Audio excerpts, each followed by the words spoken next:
Muito bem, irmãos, participe. A gente quis dar essa reforçada nos nossos avisos sobre os GPs. Amém, queridos? Quem está feliz aí, dá um glória a Deus. Amém. Aí, ó. Terra. Abra comigo, por favor, sua Bíblia, por gentileza. Primeira Epístola de João, no capítulo 1. Primeira de João, capítulo 3, ó. Estou no capítulo 1. Capítulo 3, por favor. Primeiro já foi faz tempo, né? 1 João, capítulo 3, a partir do versículo 11. Nós estamos numa série chamada Manifesto, onde a primeira epístola de João tem sido o nosso objeto de estudo e meditação aqui nos últimos domingos na Mosaico.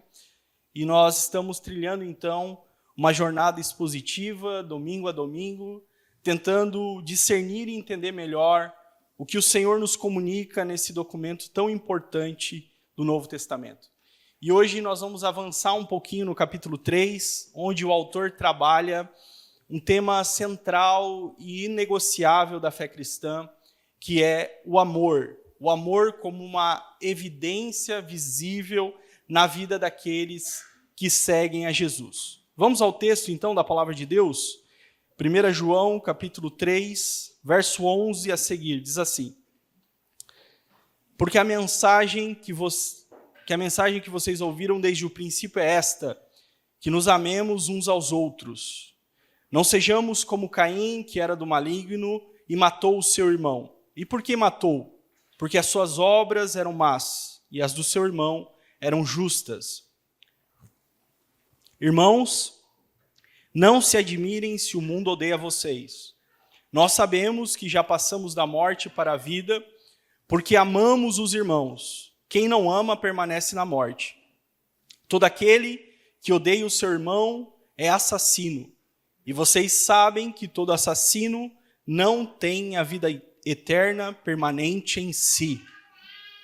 Nisto conhecemos o amor, que Cristo deu a sua vida por nós, portanto, também nós devemos dar a vida pelos nossos irmãos. Ora, se alguém possui recursos deste mundo e vê o seu irmão passar necessidade, mas fecha o coração para essa pessoa, como pode permanecer nele o amor de Deus? Filhinhos, não amemos de palavras, nem da boca para fora, mas de fato e de verdade. E nisto conheceremos que somos da verdade, bem como, diante dele, tranquilizaremos o nosso coração. Pois se o nosso coração nos acusar, Deus é maior que o nosso coração e conhece todas as coisas.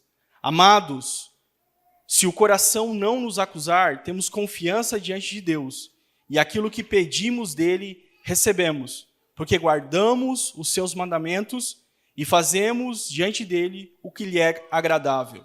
E o seu mandamento é este, que creiamos no nome do seu Filho, Jesus Cristo, e nos amemos uns aos outros, segundo o mandamento que nos ordenou. Quem guarda os seus mandamentos permanece em Deus, e Deus permanece nele. E nisto conhecemos que ele permanece em nós, pelo Espírito que nos deu. Curve sua fronte e vamos orar uma vez mais.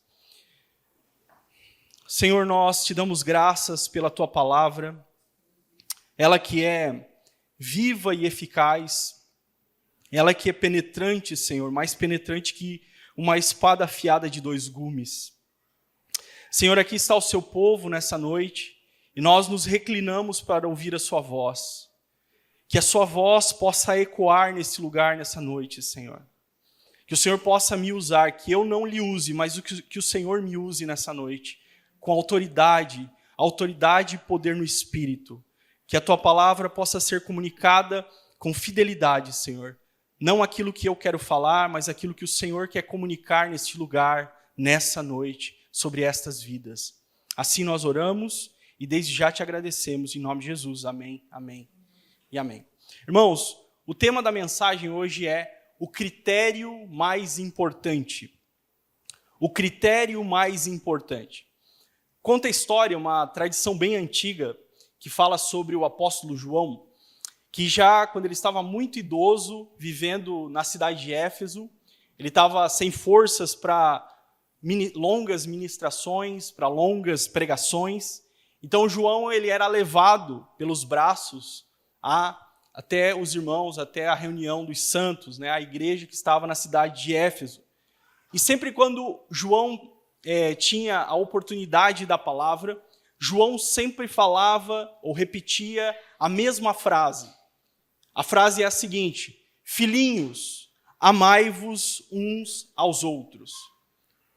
Quem conta essa história é Jerônimo, e ele registra que os discípulos de Éfeso, os cristãos de Éfeso, eles começaram a perguntar por que é que João sempre dizia a mesma coisa? Por que é que ele sempre repetia a mesma coisa? Quando João foi perguntado por que ele falava sempre, filhinhos, amai-vos uns aos outros, João trouxe uma resposta simples, porém profunda.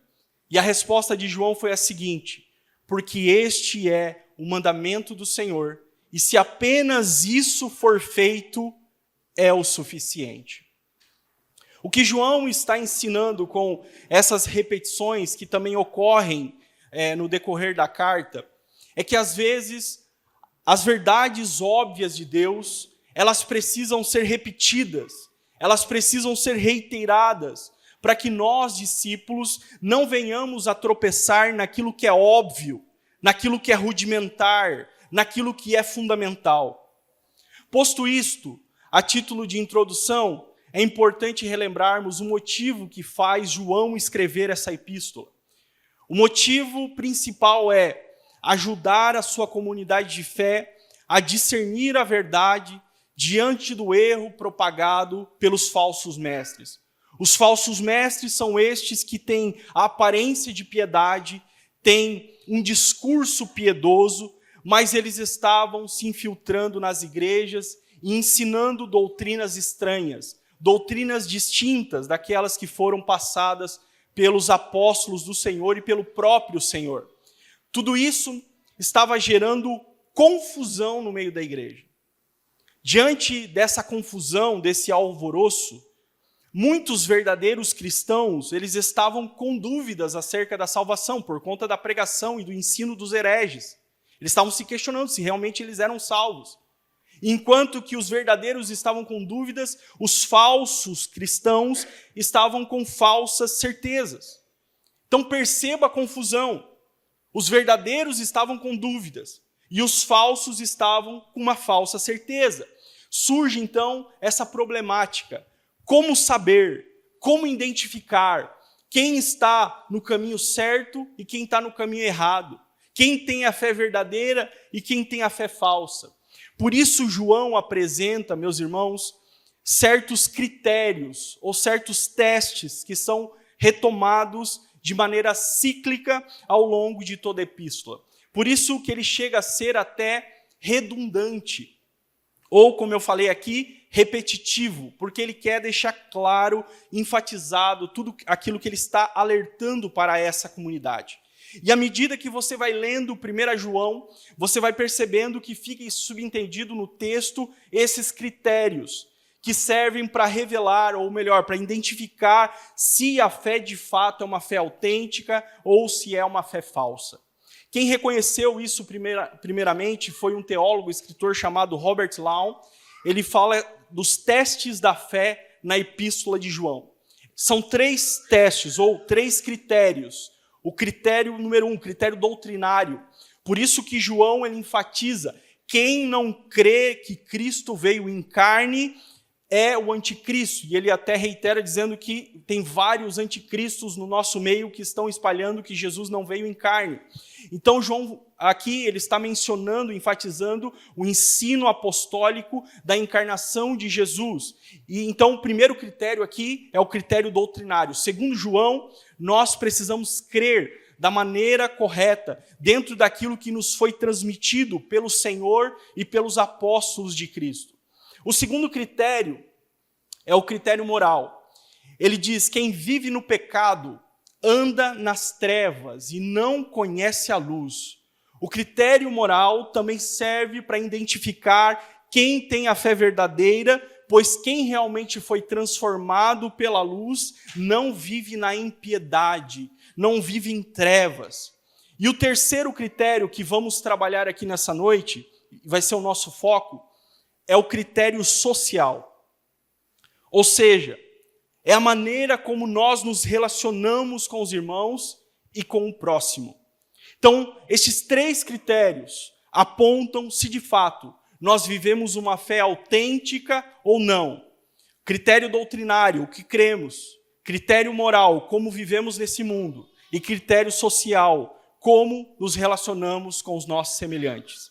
Ao chegar então ao capítulo 3, no verso 11, João vai aprofundar as questões acerca deste critério, mostrando que na vida cristã o amor ele não é um conceito abstrato, o amor ele não é uma ideia, o amor ele não é um mero sentimento, mas é um sinal decisivo, visível, que mostra se de fato eu tenho comunhão com Deus ou não. Ou seja, se eu digo que eu amo a Deus, eu preciso amar o meu irmão. E é isso que ele vai trabalhar a partir do verso 11. Ele diz: porque a mensagem que vocês ouviram desde o princípio é esta, que nos amemos uns aos outros. Por que ele está dizendo isso aqui? Por causa da nova tendência chamada docetismo, que a gente já explicou aqui, né? Já explicamos em outro momento, mas só para relembrar, esse docetismo, esse movimento liderado por um homem chamado Cerinto, eles estavam promovendo na região da Ásia Menor um falso ensino, dentre tantas coisas absurdas, dentre tantas coisas estranhas que eles defendiam e propagavam, eu destaco algumas delas. Primeiro, eles alegavam que a matéria era má, então, por isso, o corpo era mau, somente dentro do ser humano, somente o espírito era bom. Justamente por entenderem dessa forma, que eles propagavam a imoralidade, eles eram pessoas imorais, pois eles diziam que não importa como você viva nessa terra, não importa o que você faça com o seu corpo, o importante é o que está dentro de você. Mas existe um outro atenuante além da imoralidade, ou seja, uma outra implicação em cima desse pensamento equivocado da matéria. Por entenderem que o corpo era mau, eles desprezavam aqueles que padeciam. Eles desprezavam os necessitados. Eles desprezavam aqueles que precisavam de ajuda. Eles eram indiferentes ao sofrimento alheio. Eram indiferentes aos moribundos, aos enfermos, aos órfãos, às viúvas, aqueles que precisavam de socorro. Então, esse movimento estranho, eles não somente estavam promovendo uma ideia errada acerca de Deus e acerca do Cristo, não somente estavam propagando também a imoralidade, mas eles estavam promovendo a indiferença como um estilo de vida. Por isso que João ele faz questão de relembrar a sua comunidade, diante deste perigo, dessa nova tendência que estava no hype, que estava ganhando muitos adeptos, que estava ganhando muitos seguidores, João lembra o seu público, o critério mais importante da fé, que é o amor. João diz: essa é a mensagem que vocês ouviram desde o princípio, que amem uns aos outros. Ou seja, João está convidando o seu público a voltar ao fundamento principal do Evangelho, que é o amor fraternal. Esse é o ensino fundamental da fé cristã. Isso foi propagado desde o início da nossa fé, pelos primeiros irmãos, pelos apóstolos e pelo Senhor. E é justamente por isso que o amor fraternal é a principal característica, é a principal marca que nos identifica como discípulos de Jesus. Quem disse isso é o próprio Senhor. No Evangelho de João, no capítulo 13, versículo 35, Jesus diz assim: nisto todos conhecerão que vocês são os meus discípulos, se vocês vierem à igreja. Não. Ainda que isso seja importante. Se vocês ofertarem, não, ainda que isso seja muito importante. se vocês tiverem amor uns pelos outros. Ou seja, se quisermos ser conhecidos neste mundo, nesta terra, como discípulos do Senhor, nós precisamos viver o amor na integralidade. Nós precisamos amar o outro, amar o próximo. Nós precisamos viver o amor, adotar o amor como estilo de vida. Por que João faz questão de lembrar isso aqui? No primeiro momento, sim, é por conta dos gnósticos que estão espalhando essa heresia, esse ensino equivocado. Mas eu penso que o Senhor, na coerência da sua sabedoria, Ele se dirige a nós porque nós, seres humanos, temos uma tendência natural de nos esquecermos do próximo e automaticamente passamos a viver uma vida totalmente autocentrada, uma vida voltada somente para nós mesmos, uma vida em si mesmada. Facilmente nos esquecemos do outro, facilmente nos deixamos ser levados por sentimentos e emoções egoístas que muitas vezes dominam a nossa mente e o nosso coração. Os gnósticos aqui, eles diziam que não precisava fazer nada em relação ao próximo. Não precisava ajudar, não precisava socorrer, não precisava amar. O que precisava, segundo os gnósticos, segundo eles, era ser iluminado por este novo conhecimento. Ou seja, eles estavam substituindo o amor pelo conhecimento. O conhecimento, na visão dos gnósticos, era suficiente para a salvação. João, como um caminhão sem freio, ele vem na contramão deste ensino satânico, luciférico, e ele alerta os seus irmãos, ele alerta a igreja, ele nos alerta nessa noite. Não foi isso que vocês ouviram lá no começo. Não foi isso que vocês ouviram, não foi isso que vocês aprenderam de nós. O que vocês aprenderam desde o princípio é: amem uns aos outros. Por isso, meus irmãos, eu creio que essa é uma palavra de alerta a todos nós. Porque às vezes a gente começa a crescer, às vezes a gente começa a aprender coisas novas, a ler outros autores, a ter acesso a outros tipos de conhecimento, e tudo bem por isso. Nós incentivamos você. Mas acontece que muitos, neste crescimento intelectualizado, começam a se perder e se esquecem daquilo que é rudimentar, fundamental na fé, que é o amor fraternal. Não adianta você ser alguém intelectualizado, portador de um conhecimento incomparável, absurdo, mas se você não ama o próximo, você não ama o seu irmão, você negou a fé.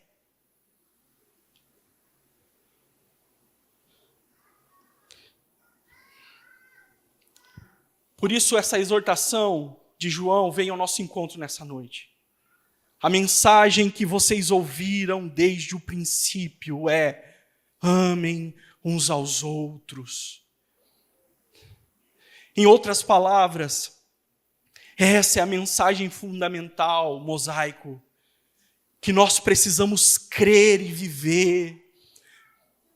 Nós precisamos colocar em prática. Amém, irmãos? Estou ouvindo um silêncio sepulcral aqui. Estão comigo aí? Amém. Então é justamente por isso, meus irmãos, que vem a segunda exortação da perícope.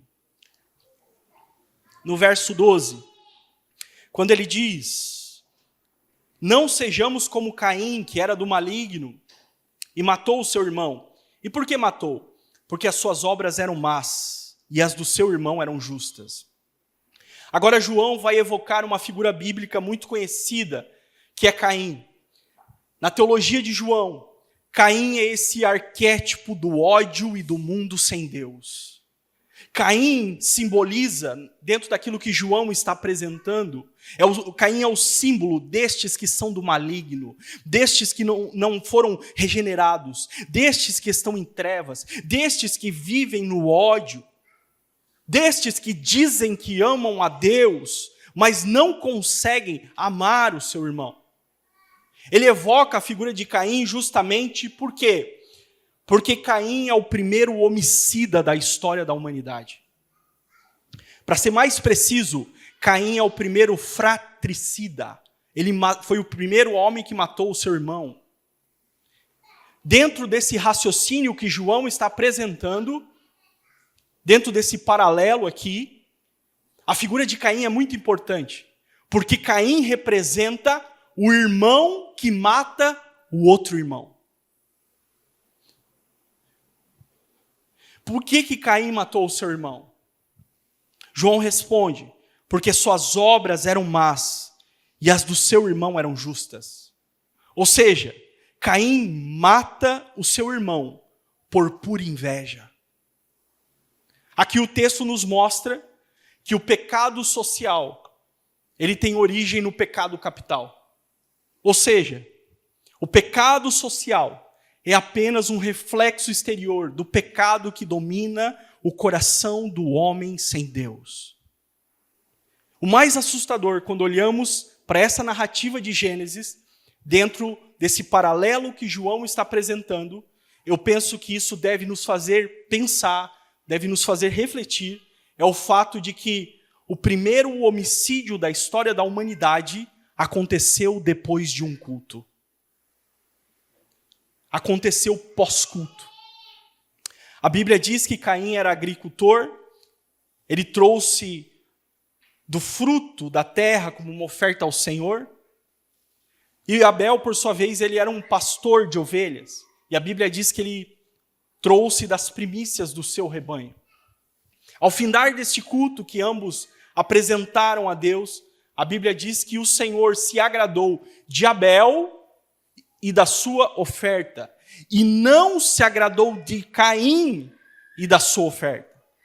Eu já vi muita gente dizendo que Deus não se agradou de Caim porque ele não trouxe uma oferta digna. Ele trouxe frutas, cereais, verduras, sei lá o que ele trouxe. Mas acontece que, na verdade, na própria lei mosaica, a lei mosaica ela vai ser instituída muito tempo depois de Caim e Abel, eu sei, mas só para a gente ter um padrão de comparação das ofertas que o próprio Deus estabeleceu, na lei mosaica existe oferta proporcional, existe oferta de cereais, existe oferta dos pobres. Isso significa dizer que o problema aqui não foi a oferta, e sim o ofertante. Repare que o texto de Gênesis, no capítulo 4, ele diz que Deus se agradou de Abel e da sua oferta, e não se agradou de Caim e da sua oferta. O texto está nos mostrando que antes da oferta existe o ofertante. E aqui, meus irmãos, é o X da questão. Porque João diz que Caim era do maligno. Ou seja, o ofertante era do maligno. O ofertante era perverso. O ofertante era mau. E após saber que ele foi reprovado, que ele não foi aceito, ele fecha a sua cara, ele fica bravo, ele fica bolado, fica boladão. E aí Deus chega para ele e diz, cara, por que tu está assim? E lá em Gênesis 4:7 diz assim, se você fizer o que é certo, não é verdade que você será aceito? Você será aceito? Então, em última análise, o que está sendo reprovado aqui não é meramente a oferta, mas é o que vem antes da oferta, que é o coração e a vida do ofertante. Aqui, o ofertante é mau, vive uma vida reprovável, e ele quer ainda que Deus aceite o seu culto. Ele quer que Deus aceite a sua oferta. Mas acontece, meus irmãos, que desde o início da narrativa bíblica, Deus deixa claro ao homem aquilo que ele busca de nós. Não é meramente ofertas, não é meramente adoração. O que Deus busca de nós é a integridade da nossa vida diante dele. Ou seja, a vida vem antes da oferta, o coração vem antes da adoração. Infelizmente, nós temos por aí muitas igrejas ensinando errado. Elisa e eu moramos em cima de uma igreja ultra, mega, power, blaster, master pentecostal. E de vez em quando a gente fica ouvindo o culto, é quase que inevitável. O culto acontece naturalmente lá. E aí você ouve aquilo que está sendo dito e você percebe, irmãos, o equívoco. Sendo dito, irmão, adore. Talvez você já ouviu isso. Vai adorando o que Deus vai fazer. Vai adorando que Deus vai abrir a porta. Vai adorando que Deus vai te curar. Vai adorando que não sei o quê. Traga uma oferta. Faça um propósito. Traga aqui um propósito aqui na frente que Deus vai fazer. Só que acontece, irmãos, que Jesus nunca nos ensinou que nós precisamos adorar para receber algo. Essa não é a teologia de Jesus. Quem exige adoração como barganha para fazer algo é Satanás. Ele diz a Jesus, tudo te darei se prostrado me adorares. Quem exige adoração como uma moeda de troca, como uma barganha, são os ídolos. Os falsos deuses das falsas religiões. Olhe para as falsas religiões, você vai perceber o mesmo modus operandi. Eles levando ofertas, oferendas, para que a suposta divindade abra a porta, para que a suposta divindade faça algo que eles querem que ela faça. Só que acontece que, para Yahweh, o Deus das Escrituras, o Pai do nosso Senhor Jesus Cristo, a adoração é um fim, não é um meio. Adoração é um fim, não é um meio. Eu não o adoro para que ele faça algo por mim. Eu o adoro como uma resposta à revelação. Eu adoro como uma resposta a esse entendimento que ele é bom, que ele é maravilhoso. Eu adoro porque ele é digno, não somente das ofertas, não somente do que eu tenho para oferecer nas minhas mãos, mas ele é digno da nossa vida. É justamente por isso, meus irmãos, que o Senhor nos chama para vivermos em integridade diante dEle. O Senhor nos chama para termos um relacionamento com Ele. Para que antes dEle ter a nossa adoração, Ele tenha o nosso coração. Porque antes de Deus aceitar a oferta, Ele precisa aceitar o ofertante. A gente costuma dizer, o dia que eu aceitei Jesus, lê do engano. Não é você que aceitou Jesus, foi Jesus que te aceitou. Por isso a grande pergunta introdutória dessa noite: será que nós estamos sendo aceitos por Deus? Quando Ele olha para nós, quando Ele olha para o nosso culto, quando Ele olha para o seu culto, o que o Senhor enxerga? O que o Senhor vê? Pessoas aceitáveis, mesmo com as nossas falhas, limitações. Ou Ele está vendo pessoas reprováveis? Então aqui o coração de Caim, meus irmãos, não era do Senhor. E é por isso que Caim foi reprovado, porque suas obras eram más. E agora, nós temos um atenuante nessa história, porque Caim se torna um assassino. Ao findar o culto, ao perceber que foi reprovado, e o seu irmão foi aceito, Caim parte para a ignorância, Caim parte para a selvageria. Ele literalmente tira a vida do seu irmão. E a Bíblia, João, aqui nos mostra o que move Caim, que é o sentimento de inveja. Ao ver o seu irmão sendo aceito e ele sendo reprovado. Isso é inveja. A inveja, na definição de Tomás de Aquino, é a tristeza pela alegria do outro. Inveja não é somente desejar o que o outro tem, mas é não querer que o outro tenha aquilo que ele tem. Porque aquilo que o outro tem te incomoda. Aquilo que o outro tem mexe com você, te deixa transtornado. Isso é inveja. E a inveja é algo que nos corrói. A inveja intoxica a nossa alma. A inveja entope suas veias espirituais. E o problema é que tem muitos que têm a inveja apenas como um sentimento qualquer. Preste atenção nisso. apenas como um sentimento qualquer que pode ser facilmente desconsiderado.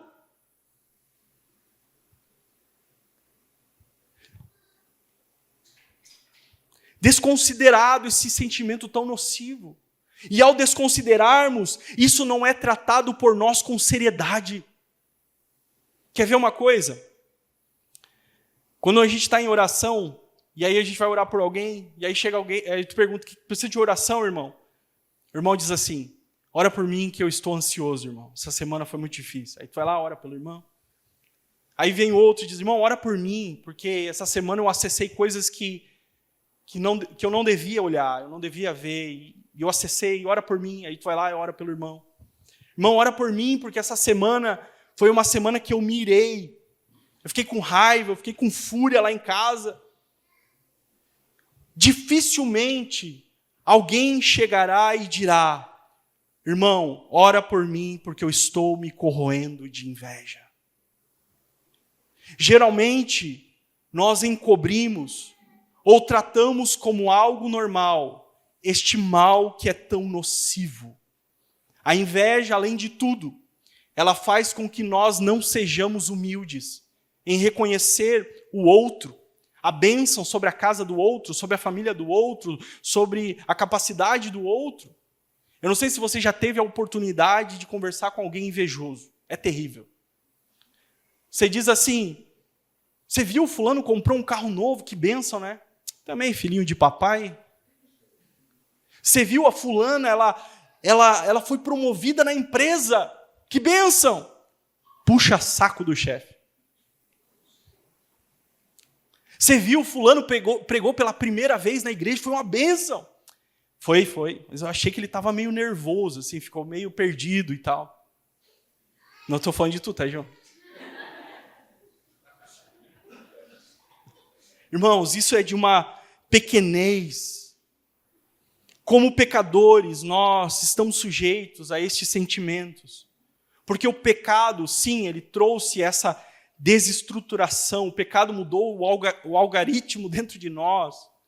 Mas também é verdade que Cristo nos libertou, que Cristo mudou a nossa vida, que Cristo mudou a nossa história. E é por isso que nós não podemos mais ser dominados por nada além de Cristo. Precisamos adotar o mesmo modo de pensar e agir do Senhor. Aquilo que Paulo fala em Filipenses no capítulo 2, e eu penso que esse é o grande antídoto para nos livrarmos deste vírus chamado inveja, que é adotarmos ou buscarmos ter os sentimentos e a mente de Cristo. Paulo diz, tende em vós o mesmo modo de pensar, outras versões, os mesmos sentimentos de Cristo, que mesmo sendo Deus, não teve usurpação, ser igual a Deus, ele se humilhou até a morte de cruz. Esse é o modo de sentir e de viver que devemos buscar como discípulos nesses dias. Por isso, meus irmãos, precisamos permitir que o Espírito de Deus sonde os nossos corações. E eu falo para você que talvez tenha se deixado levar. Eu falo para você que talvez tenha agido dessa forma nesses dias. Tem sido levado por sentimentos, por esses sentimentos ruins. Coloque isso diante do Senhor e se arrependa. Confesse ao Senhor. Não se conforme em viver dessa forma. Não se conforme, não aceite ser assim. Você foi chamado para caminhar em novidade de vida. Você foi chamado para viver uma nova vida. Não queira viver o estilo de Caim. Queira viver o estilo de vida de Cristo. Amém, irmãos? Na sequência, no verso 13 e 14, ele diz, irmãos, não se admirem se o mundo odeia vocês. Pausa aqui. O que ele está propondo, dentro desse raciocínio que ele está trabalhando, os exemplos, é como se ele dissesse, assim como Caim odiou Abel, não se espantem porque o mundo odiará vocês. Se você vive na luz, se você foi transformado e vive na luz, não fique espantado porque você será perseguido ou o mundo odiará você. E agora, trazendo isso para a nossa realidade, irmãos, se você buscar viver uma vida de retidão diante de Deus e diante dos homens, se você começar a ser intencional lá no seu trabalho, lá na faculdade, onde você está inserido, você começar a viver o evangelho, começar a pregar, você vai começar a incomodar, você vai começar a ser um incômodo. Vai se levantar um chefe endemoniado, vai se levantar um professor biruta que vai te perseguir, vai se levantar um colega mentiroso, vai se levantar uma alma cebosa que vai perseguir você, vai. João está dizendo, se isso acontecer, não se admire. E essa palavra é uma palavra de encorajamento aos irmãos, porque a expressão aqui, não se admirem, em outras palavras ele está dizendo, não fiquem assustados a ponto de querer parar. Ou seja, não deixe de fazer o que você foi chamado para fazer, porque tem alguém te perseguindo. Se tem um Caim te perseguindo, não fique espantado a ponto de querer desistir, querer voltar atrás. Seja quem o Senhor te chamou para ser, ainda que você seja perseguido, ainda que você seja maltratado, ainda que você sofra por causa disso. João está dizendo, não se espantem, porque as coisas são assim desde o princípio, lá atrás. Caim já perseguiu Abel e o matou. No verso 15, ele diz algo muito importante.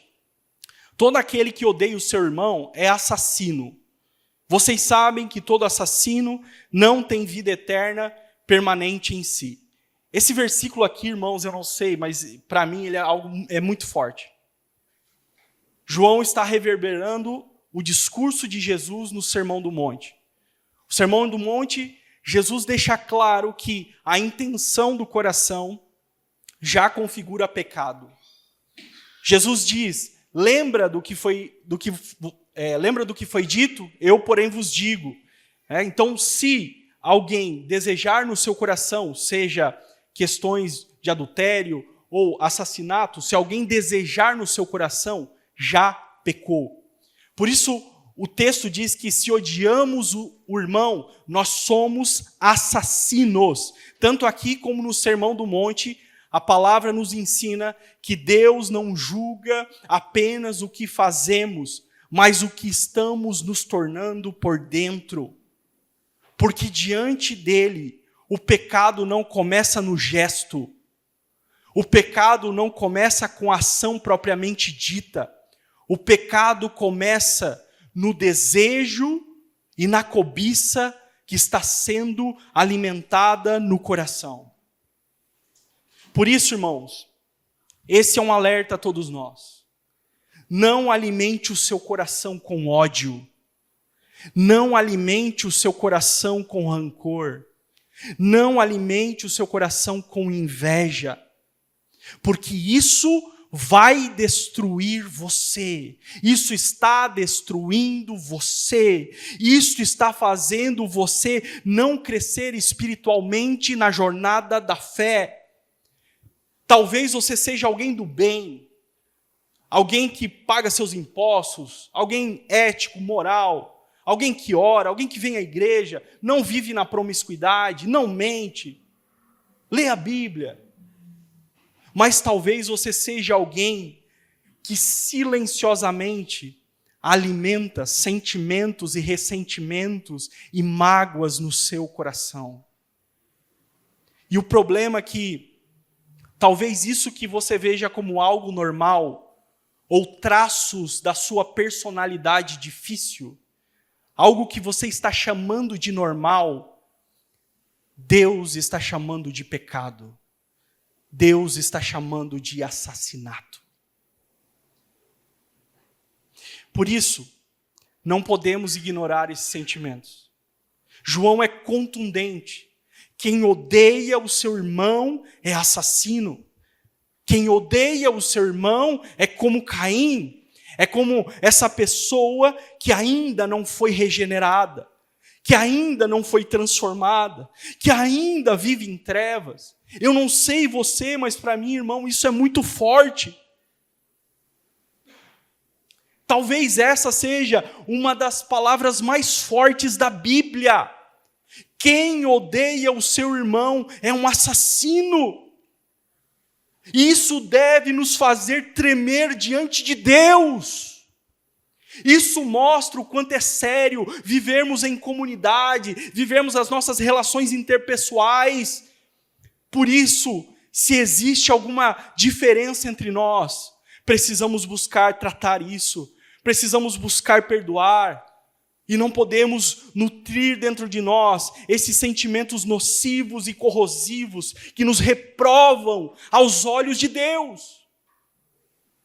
Por isso, se você é alguém que diz que ama a Deus, mas odeia o seu irmão, o fato de você odiar o seu irmão, na verdade é a prova que talvez você não ama a Deus quanto você acha que ame.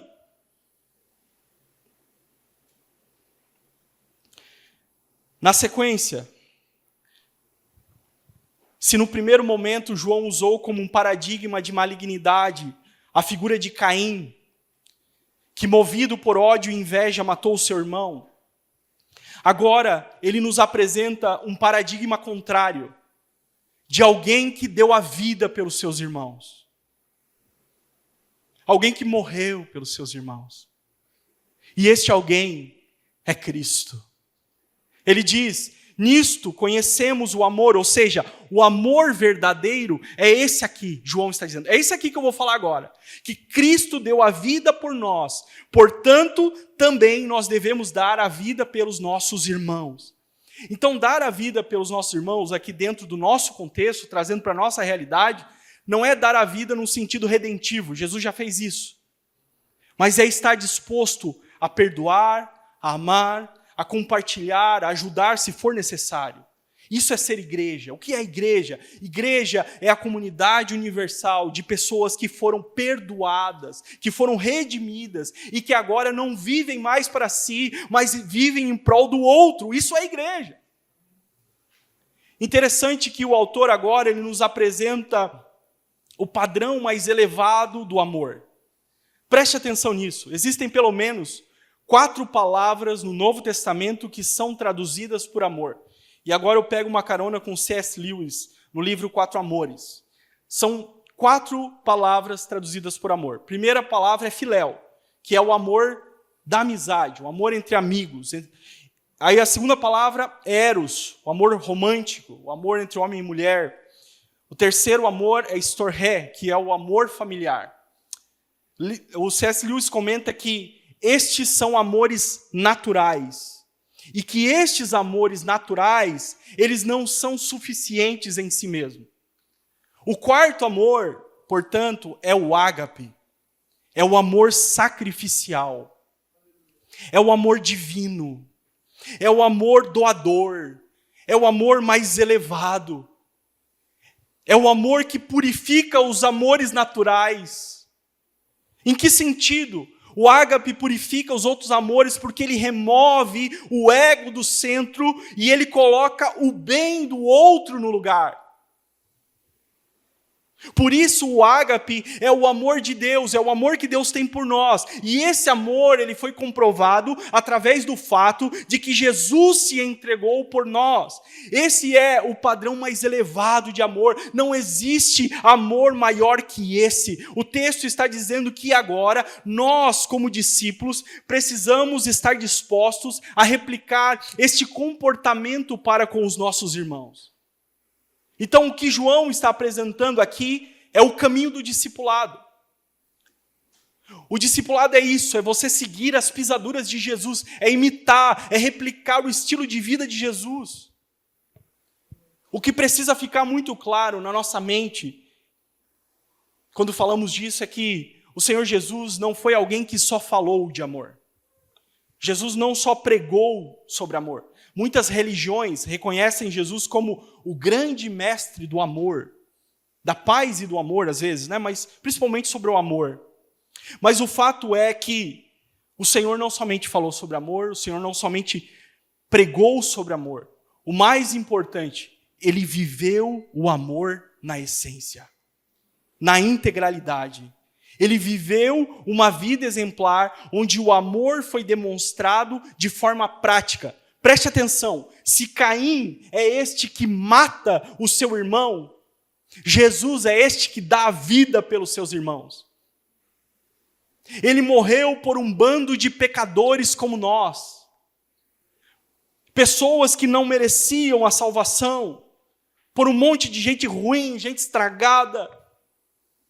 Por isso que a cruz é a prova do amor de Deus por nós. Paulo diz isso em Romanos, no capítulo 5, versículo 8. Deus prova o seu amor para conosco, tendo Cristo morrido na cruz, sendo nós ainda pecadores.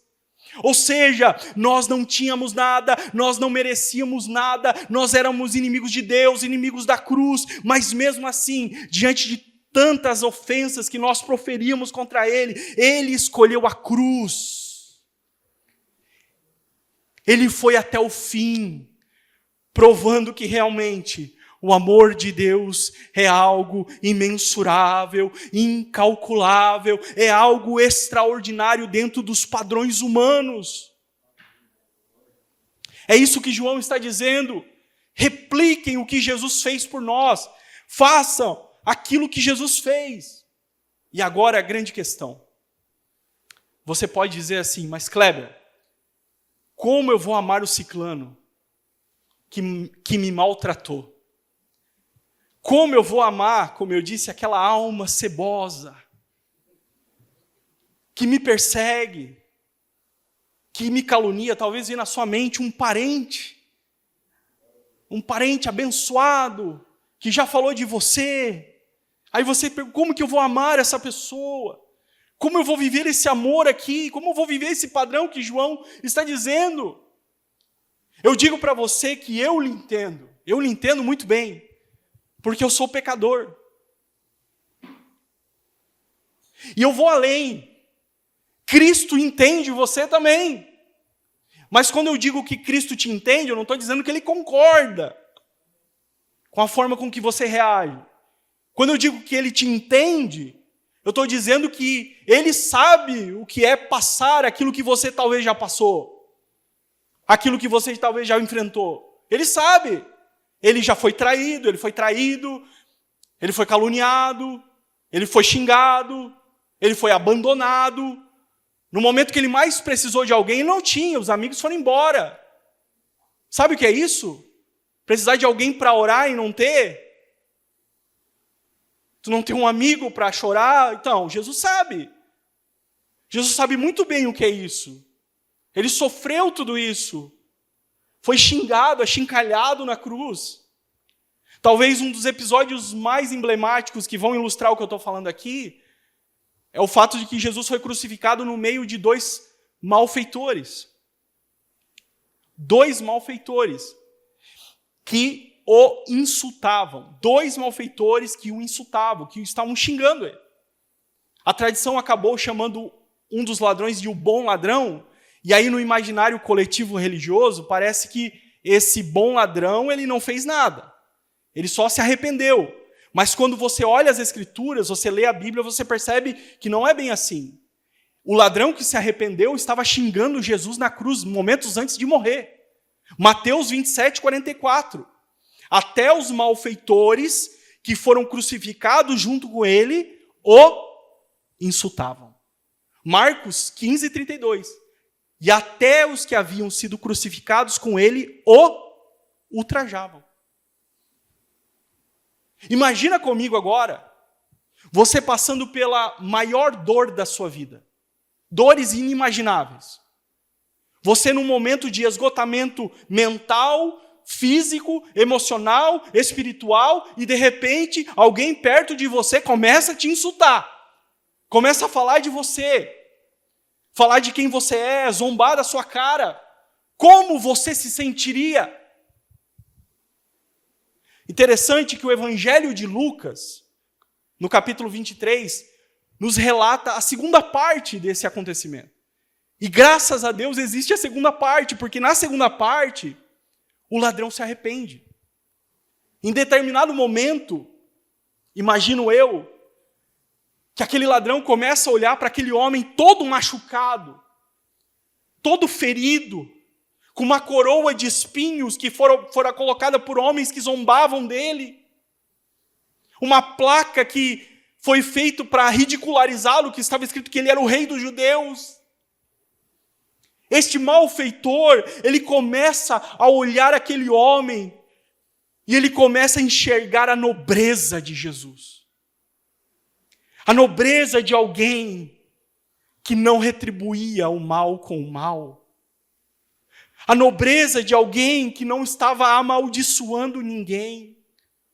A nobreza de alguém que, mesmo com tudo que ele estava sofrendo, ele estava ainda orando pelos seus inimigos, dizendo para que o Pai perdoasse esses que eles não sabiam o que estavam fazendo. Diante de tudo isso, aquele malfeitor, ele se arrepende, porque ele enxergou em Jesus a nobreza de um rei. Por isso ele diz: lembra-te de mim quando entrares no teu reino. Agora eu te pergunto, diante desse pedido, desse homem que estava insultando Jesus um pouco antes, se fosse você no lugar de Jesus, como você responderia? Seja sincero consigo mesmo. Você, com o seu senso de justiça próprio tão aguçado, como você responderia? Você que não leva desaforo para casa, como você responderia? Como você trataria um inimigo que acabou de te maltratar, te insultar? Eu não sei como você responderia, ou eu, mas eu sei como o Senhor respondeu. Jesus, talvez com pouca força que ele tinha naquele momento, ele olha para aquele homem e diz: hoje mesmo estarás comigo no paraíso. Perceba que Jesus não deu discurso, não jogou na cara, não quis dar lição de moral, não quis falar nada. O Senhor apenas estendeu a salvação àquele homem. O que é isso, meus irmãos? Esse é o ágape, esse é o amor de Deus, esse é o amor do Senhor, e é esse tipo de amor que Deus quer que nós venhamos a encarnar em nossos relacionamentos, em nossa vida, perdoar mesmo que doa em nós, fazer o bem, ainda que nós não sejamos retribuídos da forma com que a gente achou que deveria ser. Esse é o padrão de Deus para nós. Agora, na continuação, João vai dar um exemplo prático do que é dar a vida pelo irmão. Ele diz: se alguém possui recursos deste mundo e ver o seu irmão passar necessidade, mas fecha o coração para essa pessoa, como pode permanecer o amor de Deus? Aqui o autor, ele está reiterando o critério social. Então, como realmente eu sei que o amor de Deus me transformou, que o amor de Deus mudou a minha vida? Não é somente o que eu creio, ainda que isso é muito importante. Não é somente como eu vivo neste mundo, ainda que isso seja importante. Mas também, principalmente, é a forma como eu lido com o sofrimento alheio. Se você é alguém que tem recursos, tem dinheiro, e vê o seu irmão passando necessidade, e não se dispõe para ajudar, para colaborar, para abrir a carteira, para fazer um pix, para ajudar o irmão, talvez essa é a prova que o teu Deus não é o Deus das Escrituras, mas é o dinheiro, é a riqueza, é os tesouros deste mundo, dessa terra. A única entidade que Cristo chamou de Senhor na Bíblia, além de Deus, foi o dinheiro. Ele diz: não podemos servir a dois senhores. Não se pode servir a dois senhores. Porque o dinheiro, ele te traz uma certa segurança em muitos aspectos da vida. Mas acontece que muitos, em nome dessa certa segurança, começam a se tornar avarentos e mesquinhos, preocupados somente com o seu império, sem se preocupar com o próximo, se tornando cegos e insensíveis às dificuldades do outro. Isso aqui é um ataque direto ao movimento herético. Como eu disse, eles diziam que não precisava fazer nada pelo outro, não precisava fazer nada pelo próximo, não precisava fazer nada pelos necessitados. E nós estamos falando de uma época onde não existia classe média, o pobre era realmente pobre. E se houvesse uma crise, se houvesse uma seca ou algo do tipo, as pessoas ficavam muito tempo sem comer, ficavam sem alimentação, sem refeição. Mas os hereges, eles são tão petrificados em seu coração que eles eram indiferentes à dor, indiferentes ao sofrimento. E diziam, não importa que essas pessoas sofram, não importa que elas estão padecendo, não importa que elas estão passando fome, o que importa é o espírito delas. João diz não. O verdadeiro amor, ele precisa ser demonstrado de forma prática. Não com palavras, não com discursos, mas com obras concretas. É o que ele diz no verso 18. Ele diz que nós devemos amar não com palavras, mas de fato e de verdade. Amar de fato e de verdade, irmãos, é entender que o amor, ele não é um sentimento que se declara, ele é uma decisão que se vive. Isso é interessante porque nós vivemos em um mundo hipersentimentalista. E nesse mundo, o amor ele foi transformado em um mero sentimento. É só você ver nos relacionamentos por aí, nos relacionamentos das celebridades.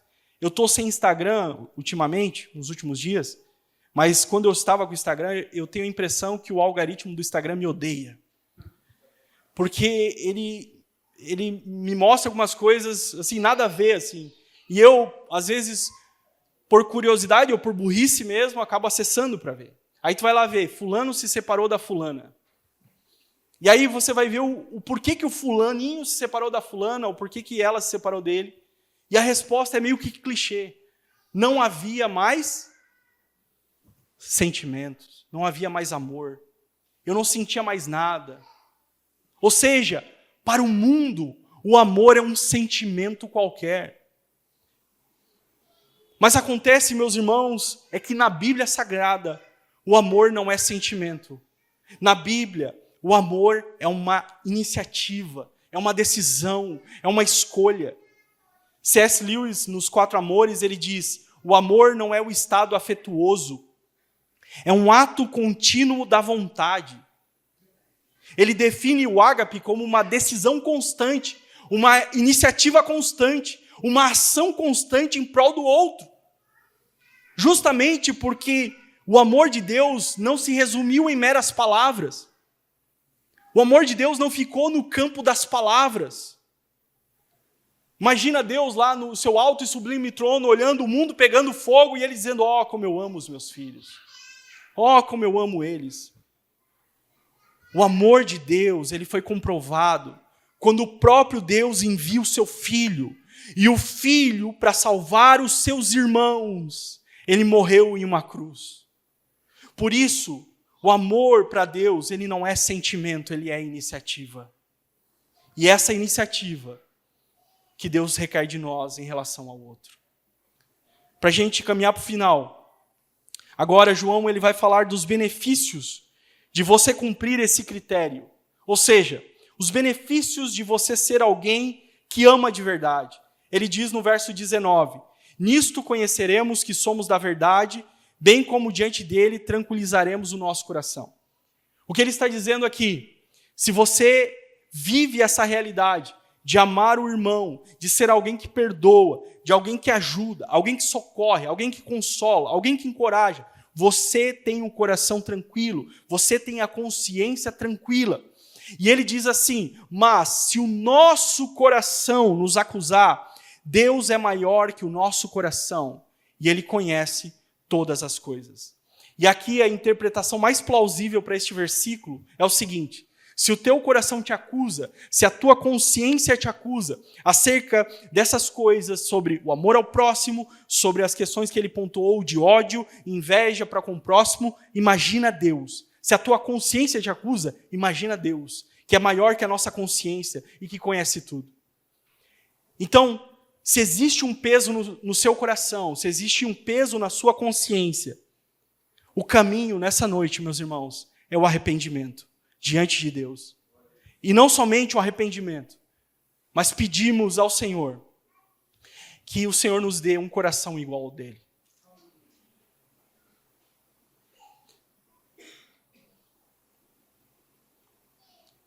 E aí você pode dizer, Kleber, eu não consigo amar. Eu não consigo perdoar.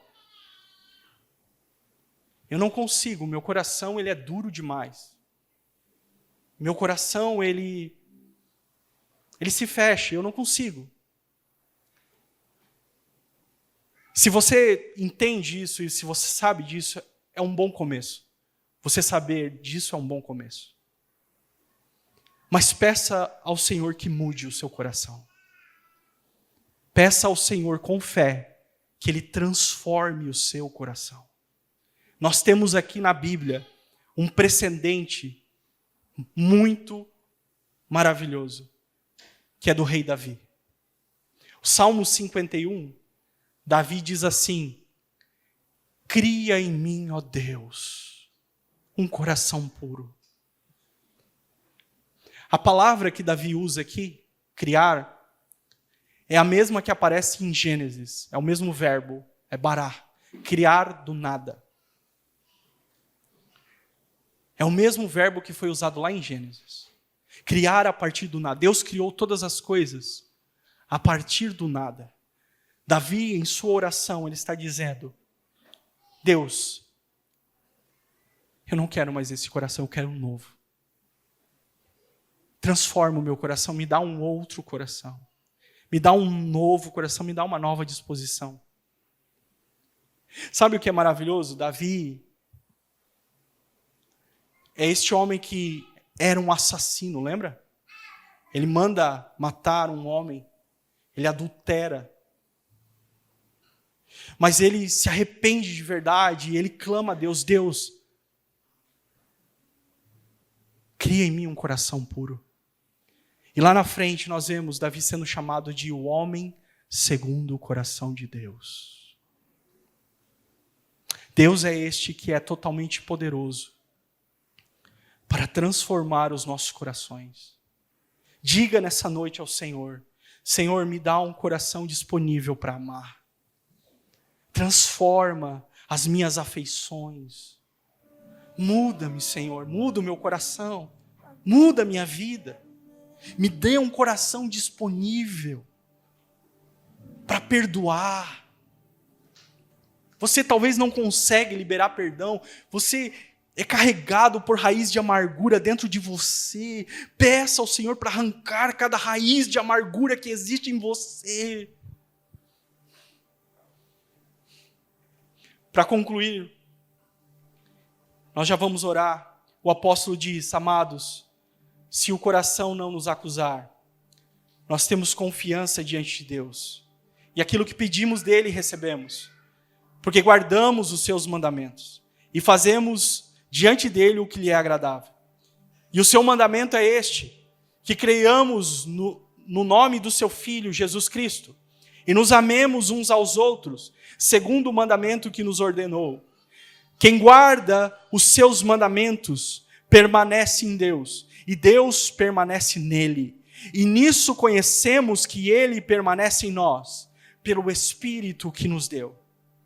Esses últimos versículos, eles resumem essa perícope. Quando ele diz que quem guarda os mandamentos e permanece em Deus, ele se refere aos mandamentos que ele citou no versículo 23.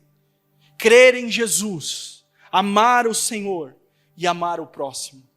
Ele está dizendo o seguinte: se nós praticamos e vivemos isso, Deus está conosco.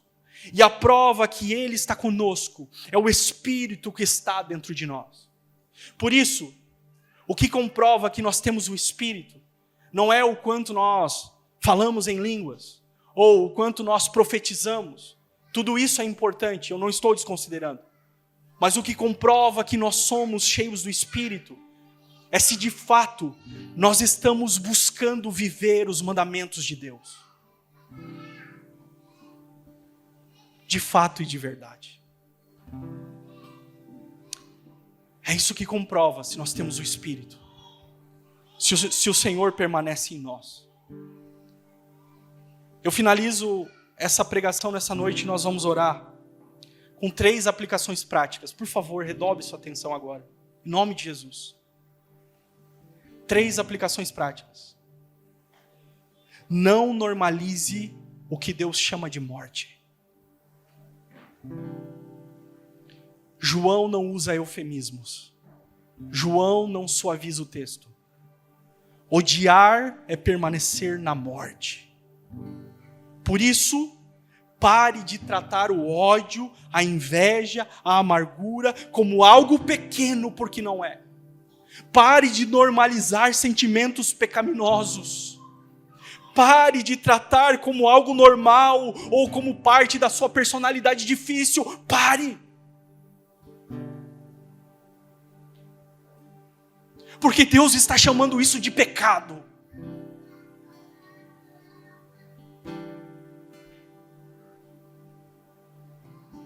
Segunda aplicação. Deixe a cruz definir o seu padrão de amor. O modelo não é aquilo que você acha justo. É o que Cristo fez. E Ele deu a vida. Isso significa que o amor é um ato de obediência a Ele. Por isso, pare de definir quem merece o seu perdão. Pare de definir quem merece o seu amor. Quem define o modelo a ser seguido é Cristo. E Ele já nos deu o seu mandamento e a sua palavra.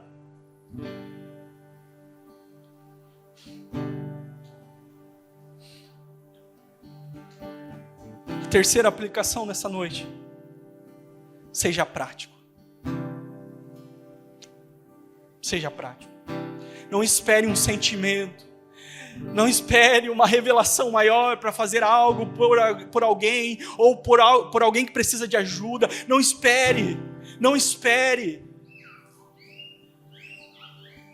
Coloque-se em disposição para fazer o que você foi chamado para fazer. E pare de dar desculpas.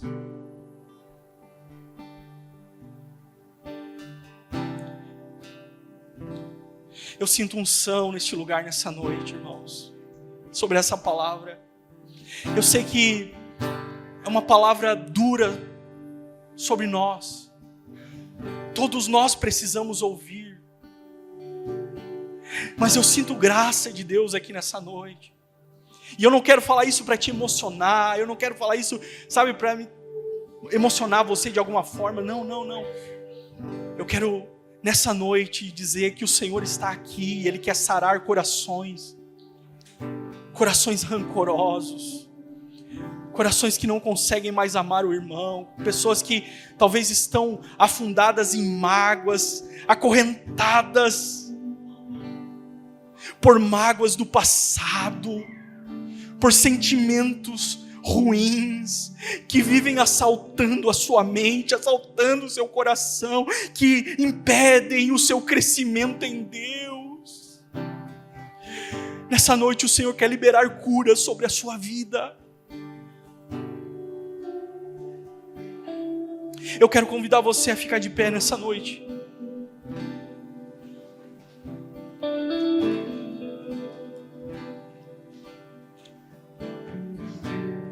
Por favor, já estamos encerrando. Evite conversas desnecessárias agora. Evite movimentações desnecessárias agora. O Senhor está falando conosco nessa noite.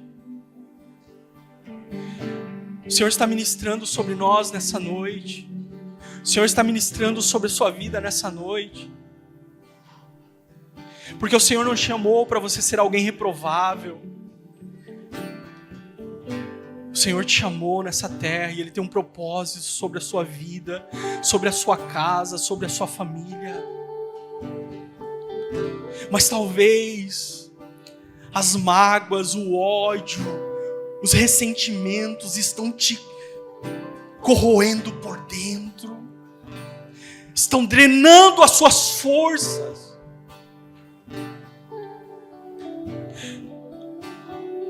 Senhor quer te curar nessa noite. O Senhor quer arrancar de você as raízes de amargura. Quando você lembra daquilo que te fizeram,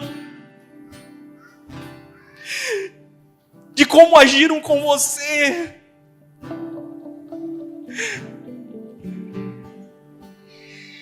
você não consegue ter paz. Sinta o toque do Espírito nessa noite. Abra o seu coração nessa noite para que o Senhor cure as feridas da sua alma, as feridas que existem dentro de você, sobre aquela pessoa que talvez te feriu, você não consegue perdoar. Nessa noite o Senhor está liberando cura sobre a tua vida. Irmãos, eu sinto graça de Deus nessa noite, eu sinto unção de Deus neste lugar. Eu gostaria de orar.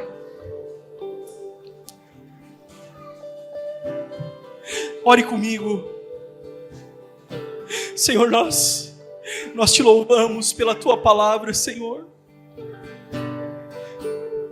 Ela nos fere, o Senhor nos fere.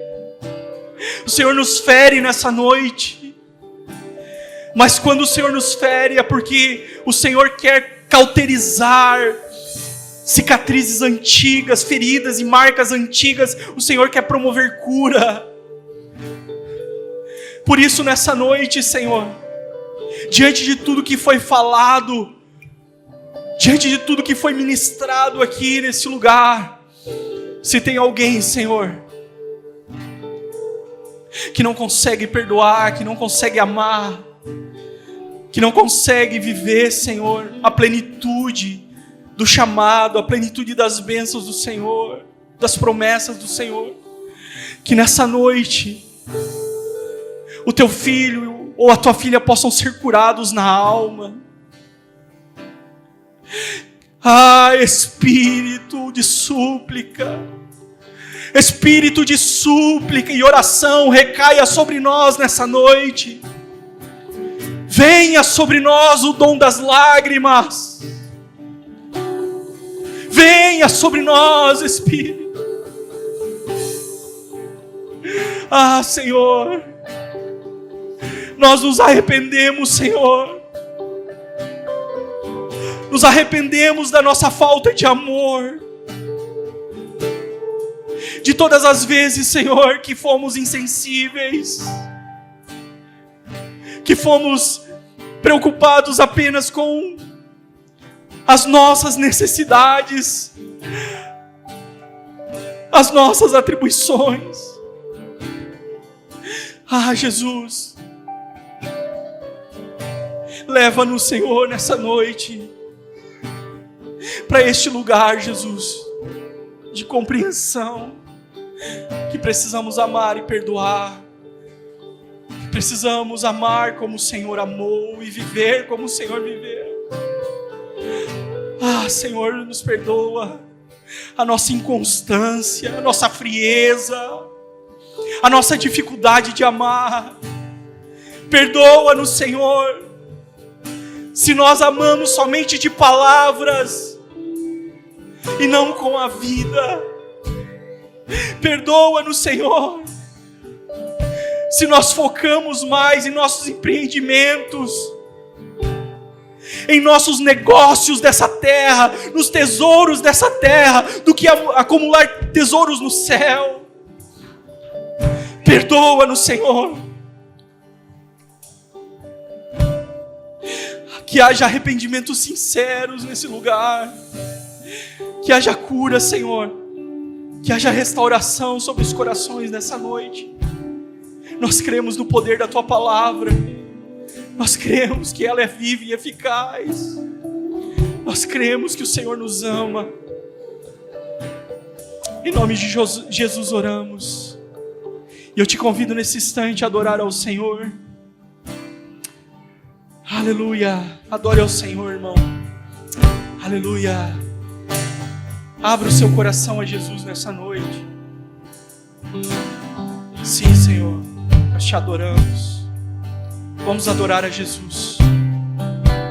Enquanto isso, vai confessando a Ele, vai adorando a Ele.